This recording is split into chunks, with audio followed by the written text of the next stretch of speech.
நேர்ந்த சோகம் நீங்கி போக நானும் தீண்ட யோகம் விளங்கிடும். பூமிக்கொரு பாரம் என்று எண்ணி இருந்தேன், பூமுடிக்க யாரும் இன்றி கண்ணில் இருந்தேன். சொந்தமின்றி பந்தமின்றி நானும் இருந்தேன், பொட்டு ஒன்று தொட்டு வைத்து பூவை அடைந்தேன். நன்றி சொல்லவே உனக்கு என் மன்னவா வார்த்தை இல்லையே,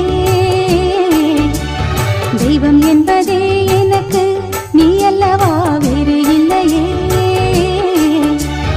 நாற்புறமும் அலைகள் அடிக்க நீ ஒரு தீவென தனித்திருக்க. பூமிக்கொரு பாரம் என்று எண்ணி இருந்தேன்,